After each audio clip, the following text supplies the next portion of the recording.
The main way in which CNC4 varies from previous CNC titles, including CNC3, is that we've placed a lot more emphasis on player choice throughout the campaign, throughout the game in general.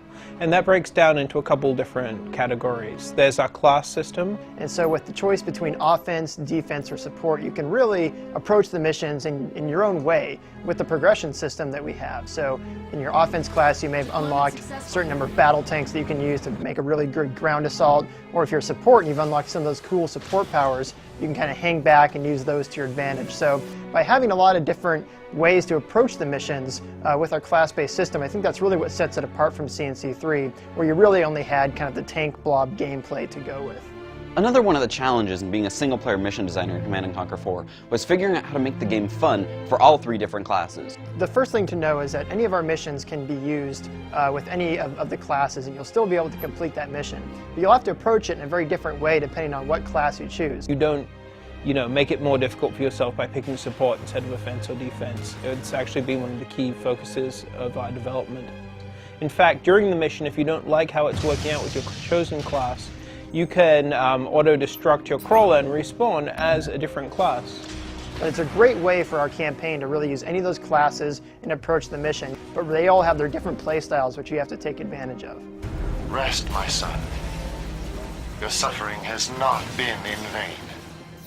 So how do GDI and NOD differ in terms of campaign in CNC4?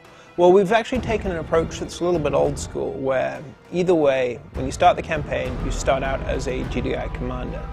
Shortly into the campaign, you are presented with a choice. Do you stay with GDI? Welcome, Commander.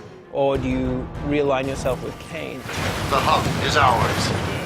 And so the missions are going to be a bit different in that way, that the NOD ones are going to be revealing a bit more of what's really happening. Next time, puppet. Next time. Whereas the GDI ones is a bit more on the side of what Kane wanted the world to think and what Kane wanted the world to really believe is going on. But as you play through the NOD campaign, you'll realize it's a bit of a twist about what Kane's plan really is.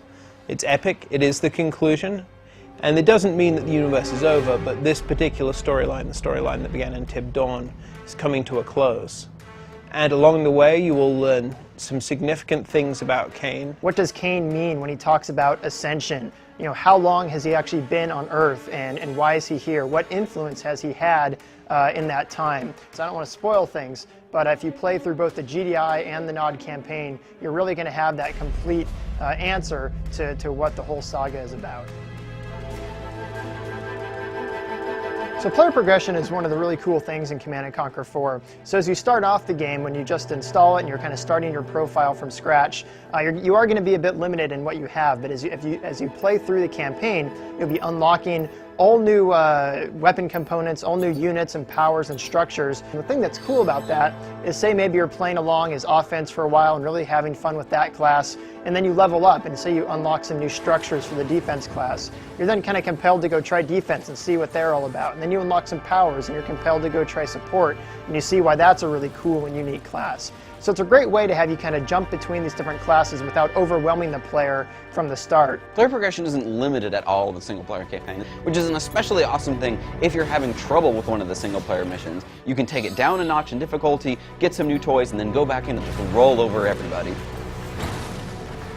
Ultimately, I think our single-player missions this time around are going to be very different, they're going to be very unique, and they're going to be very interesting. What you're going to see that's different is you're going to see a class system that lets you really choose how you approach a mission, a player progression system that rewards you for playing the game, and then you're also going to see AI-driven missions where it's less about what the designer wants you to do and more about how you use the various tactical options we give you to achieve your goals. And these all work together to create a much more flexible, intriguing campaign experience. And there's an awesome story too.